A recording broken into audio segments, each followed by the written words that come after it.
All right. Everyone! Time for the Get to the Point review. Hey everybody, welcome to the Get to the Point Review podcast. I'm your host, Kelly McKinney of Hohenheim Productions. And I'm your other host, Josh Gitson of Fourth Wall Players. And this week, oh man, lots to say, really. Lots to say. First of all, I really wish we had had a woman's perspective on this. Yeah. We had originally planned on having some guests that would have given us our feminine touch for this week. They unfortunately fell through, so and that fell through. you guys are stuck with us. So you stuck with us. A couple swinging ticks here. Yeah. So, Your swings? yeah, it's annoying. Mine too. Yeah, mine too. Mine too.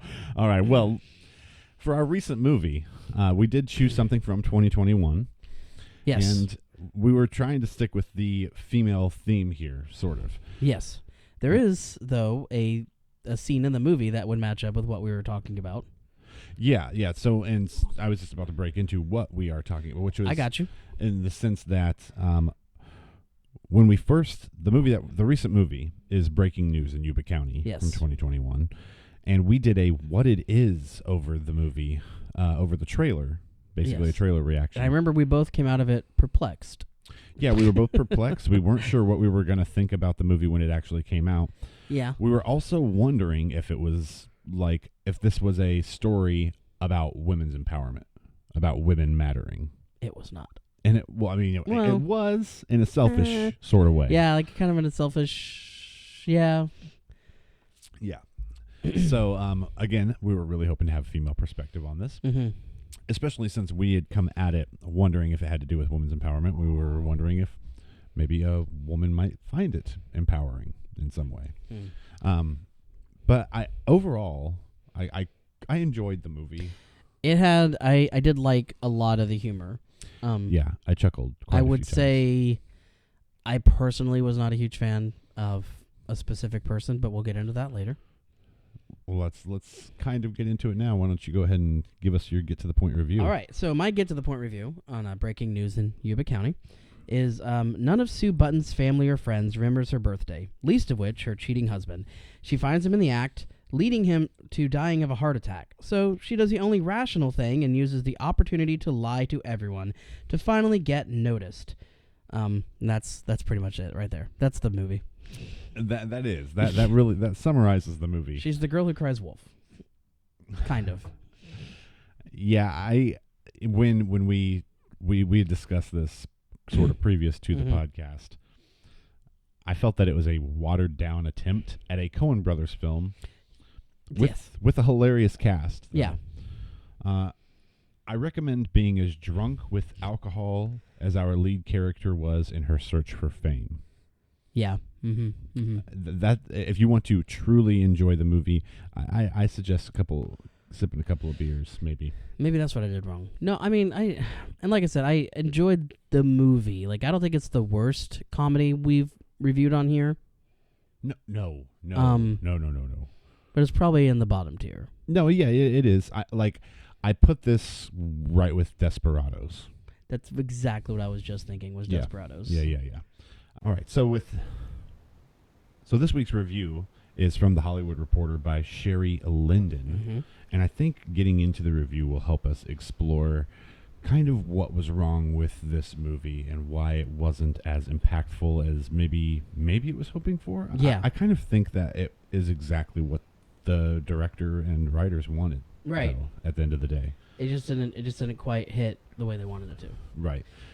So my Get to the Point review on the review, I 100% agree that the movie felt very 90s centric for some reason, but I do disagree that Allison Janney was refreshing.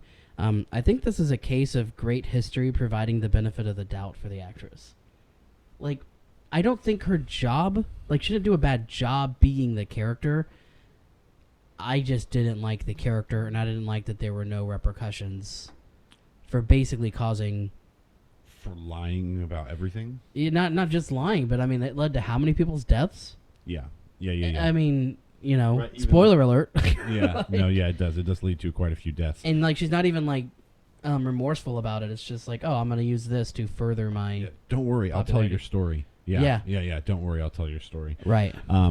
Right. And so for me, like, I think the actress did an amazing job at playing the role. But it's more so that I didn't like the character. Yeah. So I got very bored with the character during the movie. I didn't care what happened to her. No, I didn't care but I found it very entertaining. All the side plots were more entertaining than the main oh my gosh. theme. I liked the brother. And I like the brother. I and love Wanda Sykes is I'm not usually. Gold. I'm not. She's gold. She's really hit or miss with me, but she was golden on this in this one. Her and Regina King.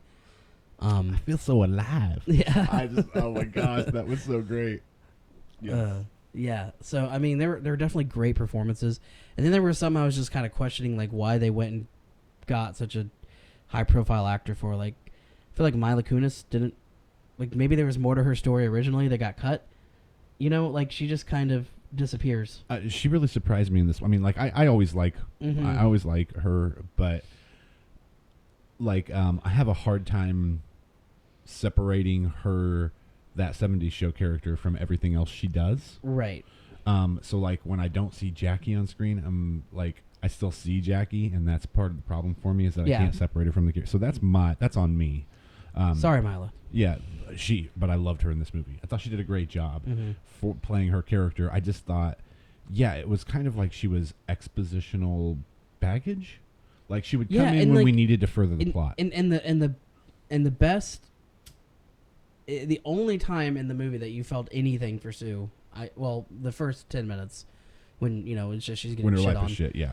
But after everything starts happening, the one time I felt anything for her was that little scene between her and Mila, where she was talking about when they were little girls and they held the hand till another girl told her that her older sister was like ugly. Her sister and was ugly. Yeah, and then after that, she never held her hand again. And I was like, oh, that's cool. Let's build on that. And they didn't.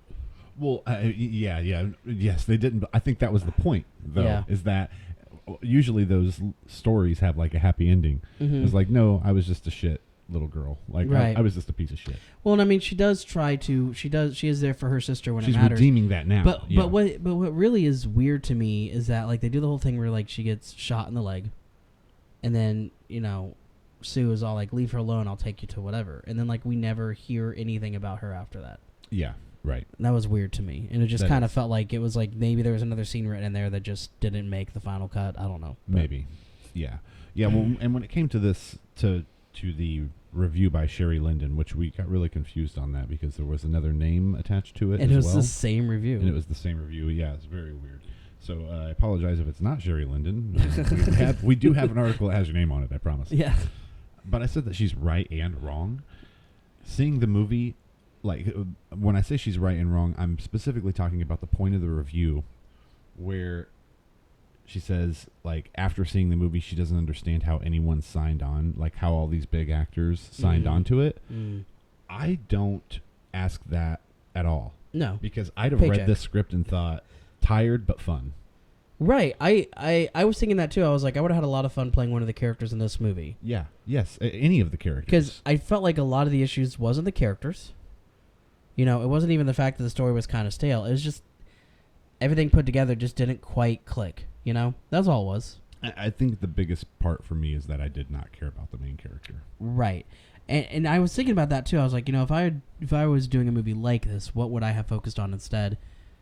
I think if I'd had like a double protagonist role, whereas between Sue and her husband's brother, I felt like if they had built his storyline up a little bit and him trying to redeem himself and be a husband and a father after his life of crime or whatever, that might have been a little bit more relatable to people watching. Yeah. But I think they really wanted to try to stay away from having any male lead at all. And I think that's what kind of kept them from doing it. Right. Which I mean, which was fine as far as the movie goes, because I mean, I still enjoyed what happened in the movie. Right. Oh no, the movie. Yeah. One thing that I definitely agreed with when it came to this review was the overplayed Awkwafina's a gangster thing. Yeah. I don't know why. I've been tired of Awkwafina for a while. Yeah. So odd. This is genuinely, expand my mind on it. What am I missing with Awkwafina? Because when I see her, I'm just like, this is what I see. okay, and people are probably going to hate me for this. Yes. What I see is them pushing an Asian American, I guess, because of the Asian hate thing that's going on, which I can't relate to. Like I've never ever hated Asians ever. Right. I would any Asian. I would I would disagree with that assessment only because I feel like Awkwafina, I mean maybe was before now, that. But yeah, she kind of came around before Okay. 2020 and all that stuff. And in which case, what the hell am I missing from her that's supposed to make her so endearing? Because I get so annoyed when I see her on screen. I don't know why. I think it's her voice is part of it. For me, it's a lot of it's the voice, and I actually thought she fit into this specific character pretty well. There are other movies I just cannot stand her in, like Ocean's 8. She actually did a really good job voicing in Raya and the Last Dragon. She did not do a good job voicing in the Dark Crystal series that Netflix released a couple years ago. It's just she's Wanda Sykes to me, man. Like I don't think she's as funny as Wanda Sykes. Yeah, but it's very hit or miss for you. Yeah, very hit or miss for me personally. Gotcha. So, okay, so there was a sex scene in this movie, wasn't there? Yeah. How's that? I don't like to think about about rank on your list? Well, considering I've shockingly seen very few movies that feature any sort of actual sex scene. Like, they indicate it a lot, or it's like, hey, let's go do this, and whatever.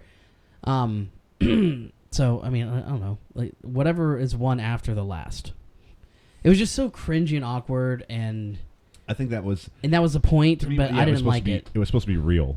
I think that's what was supposed to be funny about it, is how because it's not that his wife isn't unattractive, but she's not she's not gorgeous either. Yeah. But the woman that he's sleeping with is nowhere close to either. And I think that's what bothered me about it. Like, it felt, again, that's the 90s centric style I was talking about. Like, it felt like leftover fat phobia things. Like, oh, the joke is that she's fat. Yeah. Yes. Right. Which is what irritated me about the character. Like, they're playing it for and then she comes back later on in the story, and now she's a fat bitch. Now she's a fat bitch. Yes, exactly. Oh man. I guess she's a comedian too. I've never heard of her. I don't know. I imagine she would be pretty funny. Yeah. The way that she played her character, she's probably really funny. Right, and that was one of the bits in the trailer that made me laugh. That we saw in the movie was when Awkwafina's like, "Today's been a pretty good day, right?" And then looks back in the car and it's like, it's been pretty good, right? And she's bound up and gagged. Yeah. That was still just as funny in the movie. Yeah. So that was good. I also feel like the Awkwafina stuff, they showed all of her funny parts in the trailer. Yeah. And spared us all of the hilarity of Wanda Sykes. That was great. Yeah. That was a really good surprise. I still love, oh shit, they kidnapped my brother. Just like the matter-of-fact way that Jimmy Simpson delivers that. That was fantastic. Yeah, that's great. I was just thinking, and he's determined that they did it. Yeah. The whole time. It's so great. And that's honestly what makes it so quirky. And I think I told you before I settled on comparing it to Burn After Reading, I'd mentioned 8 heads in a duffel bag sort of thing. Different groups of people think different things are happening, and no one knows exactly what's going on. Yeah, and this movie, just like you said, it made me want to watch Burn After Reading. Right. Something that was similarly done, but done much better fashion. Not to say that I enjoyed this movie. Yeah. It just when it comes down to it, it's not going to be on my top tier list ever. No. Yeah. My personal thing with and again, another thing that makes it feel 90s centric, it feels like a random 90s comedy I would have seen on Comedy Central. Yep. This one with Paul Rudd and Reese Witherspoon, Overnight Delivery. Or I was thinking, Overnight Delivery. Okay. And there's also one with Charlie Sheen and Christy Swanson where they're running from the cops, and I don't remember what the hell that one's called, but The Chase. I don't know. I don't remember what it's called at all. I just remember that they have a scene where they start having sex in the car. That's The Chase, where he played a clown. I loved that movie. Well, right, but I mean, it's not something that I'm I'm going to get the DVD of this. But this is an excellent segue into this. Yes. I loved that movie because I thought the actress was hot. Yeah. Okay. I mean, it was Christy Swanson. Yes. Yeah. So this is what's funny is when. So if you didn't know, I mean, well, you should because we said it earlier. Our big bulk of this episode is favorite sex scenes in film, and again, really wish we had a female perspective on here, because I have a hankering that there's probably going to be a huge difference between what we enjoy about sex scenes, even if it's just slightly different. Right. But I think the way that I think there'll be a pretty them, big difference between me and you. Me too. Yeah. Because me too. I really try to lean more into what was happening around the sex that I found interesting, as opposed to the actual. And I only have that in a couple of my instances. Mm-hmm. Some of them, I guess I have 3 that are just kind of like, yeah, that was hot and cool. Yeah. And then 2 of them that are like really. Yeah, because you don't want to hear that. You don't want to hear us be around. like, That was yeah. hot. So Heather, That was so hot. you know, this person had really good boobs. Like, you Yeah, don't want to hear that. right. Yeah. Well, which is just like kind of lame. Like, of course, Yeah. they all do. That's why they're in Hollywood. Yeah. Even the small ones. So yeah, the interesting thing to me. Wait, why was that a segue? Because of sex. Yes, but what sex scene were we just talking about? The sex in the car. Yes. Okay. I had to be careful not to choose. Like, I had to realize that there were a lot of movies that I enjoyed that came to mind when I was thinking of sex scenes that didn't really have like hot sex scenes. I just thought the actress was hot. Oh, okay. You know what I mean? So it was like, so none of those made my list. Okay. These are all like, you know, like genuine picks. Like, So I am so sorry, actresses, if you made his list. No, Go no, ahead. that No. was no. It's I'm not. just kidding. It's not on my list. It's not on my list. Yeah, but so do you want me to start us off? Yeah, you go ahead. Yeah. Okay. All right. Well, let's see. All right. I guess my very first pick, since it's at the top of my list here, anyways, will be A History of Violence from 2005. Before we get into the sex scenes, I'll say, to summarize A History of Violence, that this thriller has us asking 2 things. How well do we really know anybody, and can Vigo play anything? Yes. Yeah, Between that and Eastern Promises, definitely. I know, yes. right? Yes. God, I love that movie. Yeah, it's so good. It is so good. So the reason why I enjoyed, honestly, both sex scenes from this movie is because at 2 different times she's having sex with 2 different people, even though it's the same actor. Yeah. For the simple fact that at first she's having sex with Tom. Yeah. Who she believes is her husband, and it's very innocent and sweet, and you can tell that they keep the romance alive, and it's a very In fulfilling middle-class marriage. suburbia. In middle-class suburbia. Yeah. It's really great. Yeah. Yeah, it's beautiful representation of how love should be, 17 years into a marriage, because they have a kid in high school. Right. And then, later on in the movie, a completely different feel in the sex scene. She finally has sex with Joey. Yeah. Which is his alter ego from Philadelphia. So that came out when I was right after I started working in the movie theater, and a girl that I worked with, who was a few years older than me, had mentioned, we were talking about the movie. She's like, he's not making love to her on the staircase. He is fucking her on the staircase. And that is Pardon my exactly what French. happens. But I mean that is the difference. I'd honestly forgotten about the other scene. Right.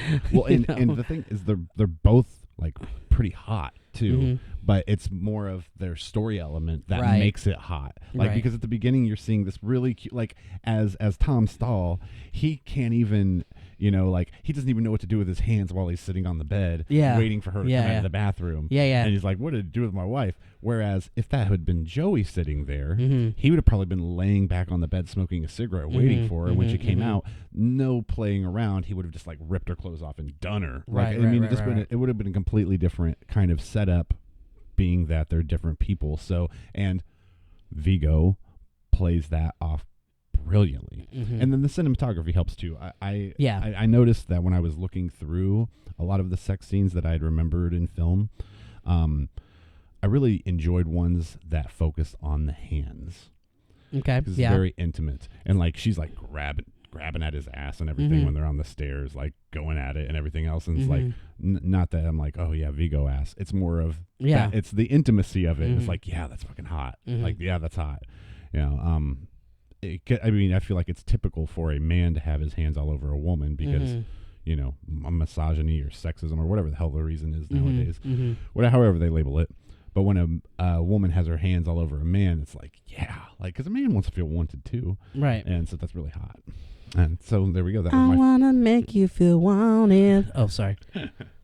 So I kick off our list with A History of Violence. History of Violence. I don't have. Well, I do have another actiony movie I could go with first. My first get to the point review is for Shoot 'Em Up.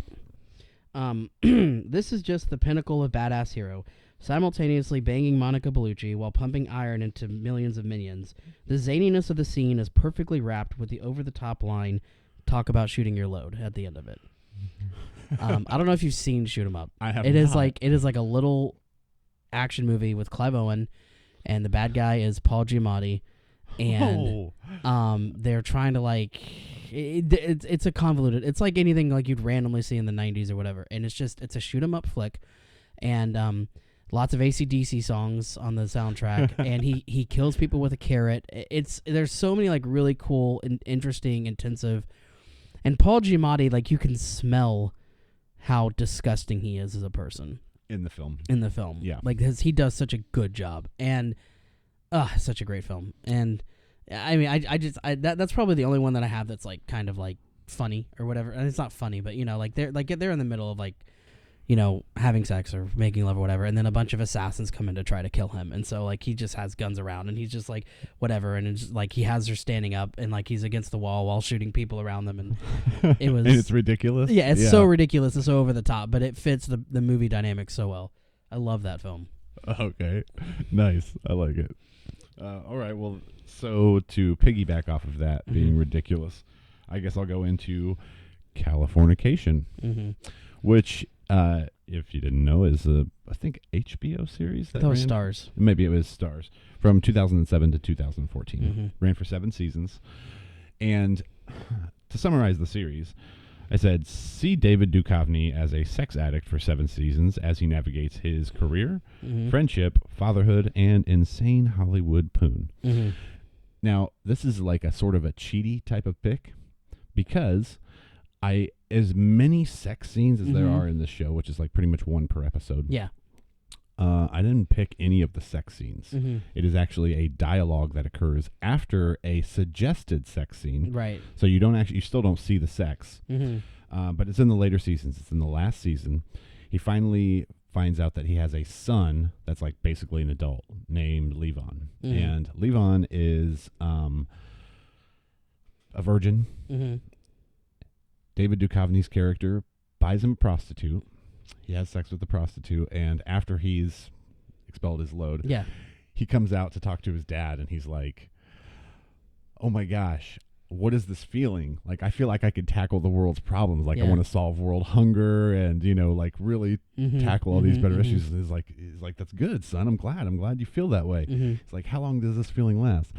About 7 minutes. Yeah, about 7 minutes. Yeah. About 7 minutes. And then it goes away. Yeah, and it was, what it was the, like, when truth sneaks into comedy. Yeah. Like that whole, like, feel like you can take on the world thing. It was just so honest and hilarious to me that it stood out. When I was thinking of sex scenes, I thought of that moment, and it wasn't even a sex scene. Right. But I thought about how it's it's Californication, the whole thing's sexual. Yeah. So I thought of that, and that's just, it's so quirky and zany and absurd. Yeah. It's a lot of absurd conversations. So, speaking of David Duchovny as a sex addict, I don't really have David Duchovny, but my next Get to the Point review is on the movie Choke.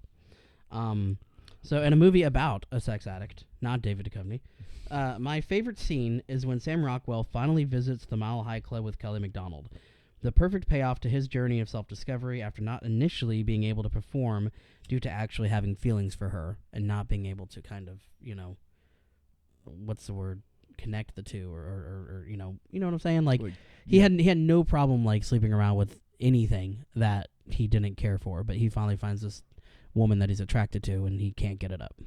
Right. So another Monica Bellucci movie, which is weird.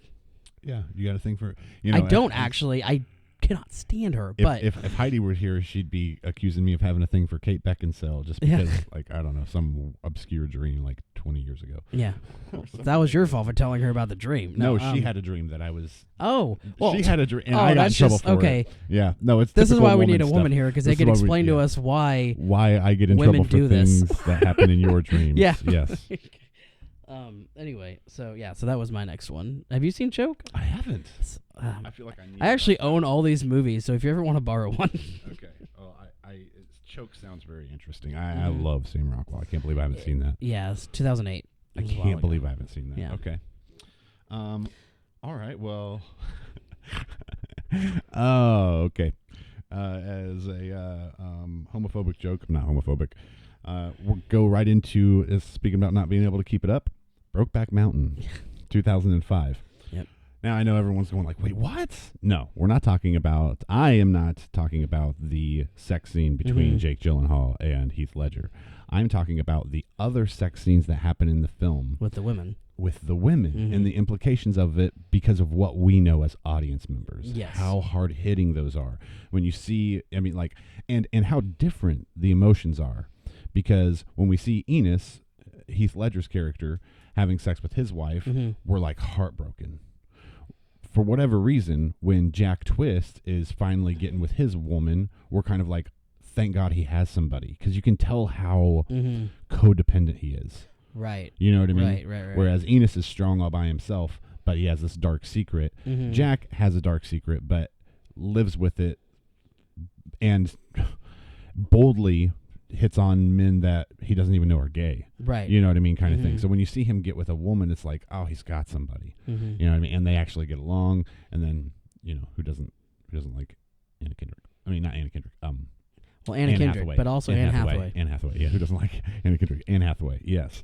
So, Brokeback Mountain, I basically summarized this to say that Brokeback Mountain is same time next year, gets westernized, and dipped in a pride flag in this dramatic depiction of bromance gone wrong. I don't have a segue for that, but yeah.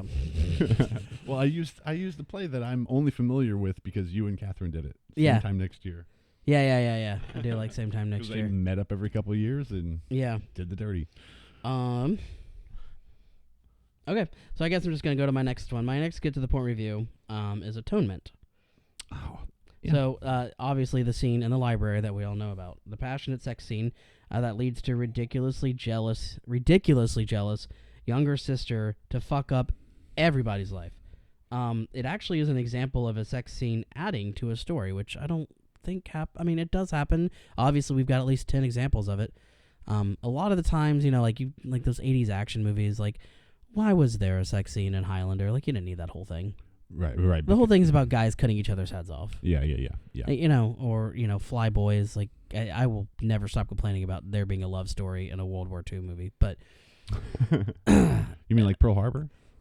Well, I'll complain about that forever, too. That's a little bit different, though. They're all, like, stationed together. This is like James Franco, like, crash lands in France and falls in love with a French girl. And it just, like, takes away from the actual action of the movie the entire time. Yeah. You know? Yep. But, so that was it. Atonement right there. Atonement was, I kept examining that one. Yeah. Because I remembered how impactful it was. I mean, the entire plot of the story centers around that scene. Around exactly what you said, jealous lies from a sex scene. Like, literally. But when I had rewatched it, like, it was one of those things where it's like, oh, I remember it being really impactful. So, like, I love the moment. But I was still in this, like, hot sex scenes. Ones that I was just like, yeah, fucking, you know, whatever. Like, that was great. Speaking of which. My number 4 pick is Monsters Ball from 2001. I was wondering if you were going to bring that one up. You were wondering? The one that ruined, it didn't ruin Halle Berry's career. It put it on the side for a while. It did. Well, I mean, to summarize the movie, 2 despicably awful people fall in love through their grief and become okay people in this tale of the power of boners. Like, because that's literally what it is. Like, you know, the movie is kind of like, it's a great movie. It's a great movie. I love the movie. But gosh, man, you can't. 2 more despicable people. I challenge you to find 2 more despicable people in a movie. She was an awful mother. Absolutely awful mother. And he was very obviously an awful father. Yeah. And so, yeah, like there's not redemption at the end. It's just more of like acceptance. Oh, so this happened. Yeah. Yeah. Yes. And so it's weirdly ambiguous. But when we talk about like hot sex scenes, like the tension and the way that it was filmed, like this semi-voyeuristic kind of thing, like how the outside world would see it if they were meant to see it. Like, I mean, and it's Billy Bob Thornton, you know, ugh. Yeah, and it was still freaking hot. Like that was what was insane. And then not only that, but when I was looking at like reviews of this movie too. I guess I missed it when I watched it, but apparently he has consent like during the sex scene. Like I miss the line where he's like, may I touch you? And she's like, yes. And it's like, oh yeah, in the times that we live in, consent is very sexy. Yeah. And so that adds to what was really cool about the scene too. Overall. And that one's really just my like that's the only one on here that I have where it's just like, yeah, it's fucking sexy. Other than that, they're all much deeper. Speaking of, the segue I have here is unattractive men with hot ladies. My next get to the point review is Zach and Miri make a porno. In a movie centered around sex, it's a porno. By far, the best filmed sequence was the most conservatively shot one. For some reason, the constant close-ups of both Zach and Miri's reactions to each other makes it very personal, and the music underneath matches perfectly.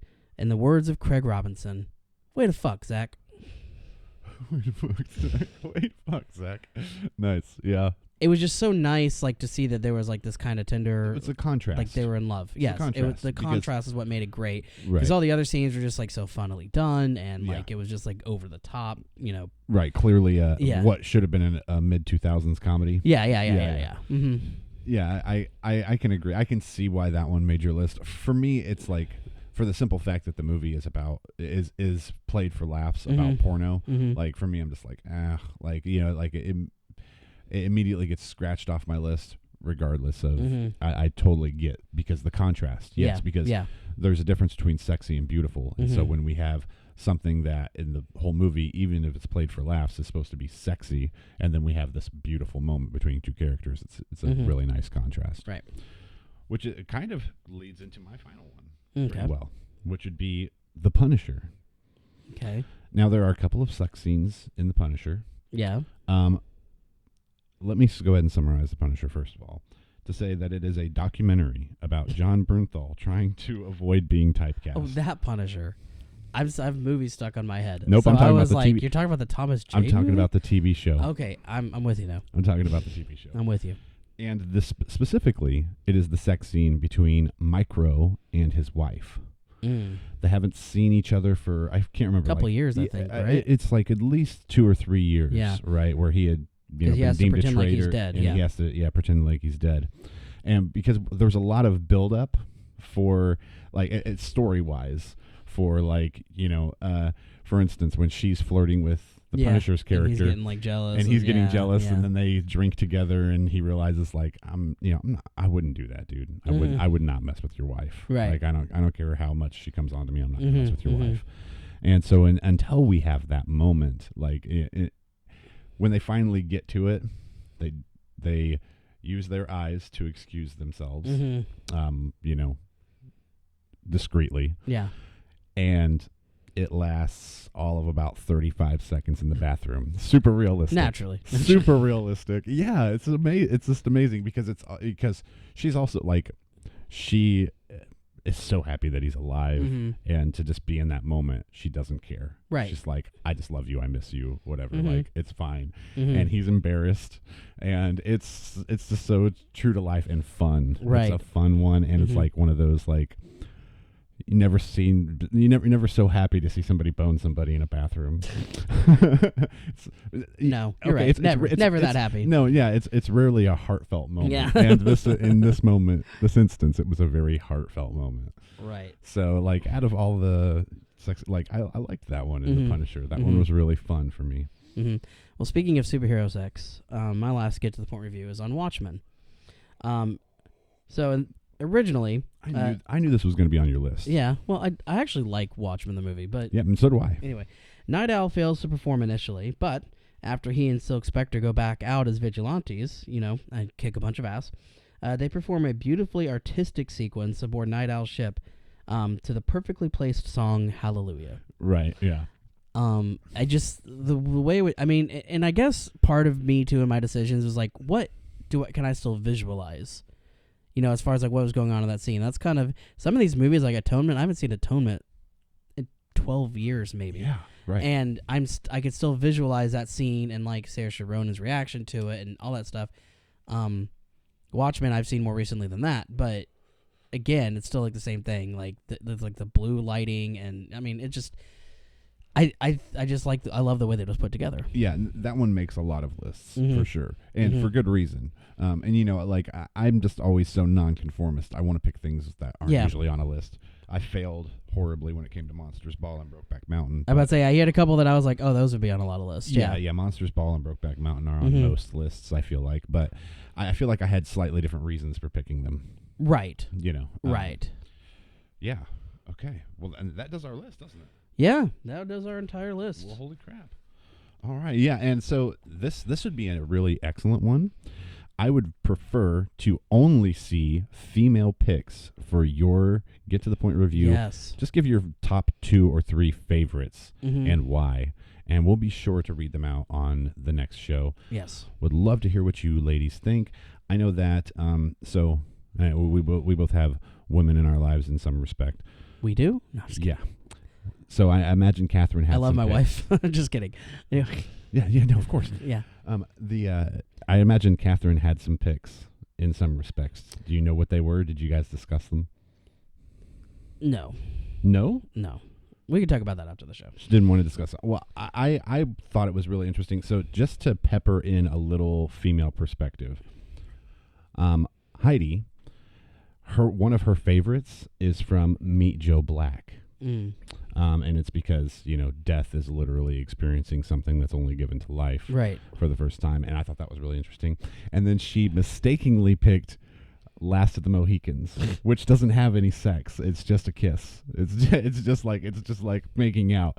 And I thought that was really cute. Yeah. What was she really trying to say? No, Last of the Mohicans. That is really what she wanted to say? That's really what she meant. Oh, when you said mistakenly, I thought she meant like a different movie and just said the wrong title. Then I showed her. I was like, oh, okay, so this is the sex scene. Yeah. And it's just them kissing. Oh, okay. And she was like, yeah, okay, I remembered it being a lot racier. Yeah. Interesting. You know, kind of thing. I thought that was pretty fun. But yeah, so yeah, let us know what you guys think. Really want to hear some female perspectives on this. Yes. And if geek is the new chic, shouldn't that flow into your coffee drinking game as well?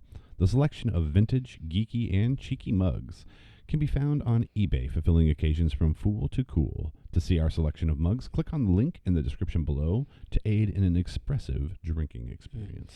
And are you interested in updates for Indy's on-again, off-again acting troupe? Subscribe to the YouTube and click the bell icon for notifications anytime we publish a new video. Search Fourth Wall Players on YouTube. Yeah, and currently we have The Company coming out every 2 weeks, and that's a really fun series. I'm really proud of it. Yeah. So I encourage you guys to go look that up. And if you didn't know, you know now that I am a firm believer that a gentleman wears a watch. The art of watchmaking is timeless, boasting science, sophistication, and feats of engineering. Upgrade your gentleman game by checking out the elegant and fashionable collection of watches by Aventino. Aventino watches are simple. Their designs go with everything, and their craftsmanship is of the highest standards. Save 15% on your order with the code HOEN15 and enjoy the Aventino lifestyle. Mine, of course, is from the Gemini series. Nice, beautiful blue face here. And I love it. Right. And have you guys ever wanted to start a podcast? Well, Buzzsprout is hands down the easiest and best way to launch, promote, and track your podcast. With Buzzsprout, you'll get a great-looking website, audio players you can drop, detailed analytics, tools to promote, and more. Following the link in the show notes lets Buzzsprout know we sent you, gets you a $20 Amazon gift card if you sign up for a paid plan, and helps support our show. So, let's create something great together with Buzzsprout. Absolutely. And we'll see you all next time for the Get to the Point Review podcast. Thanks for listening. We'll see you later. Oh, next time will be our season 1 finale, right? It will, and it'll be our year-long anniversary. Year-long anniversary of the podcast, and it'll be a special episode. So can't wait to see you guys. Hope you guys tune in. Peace. Get to the point.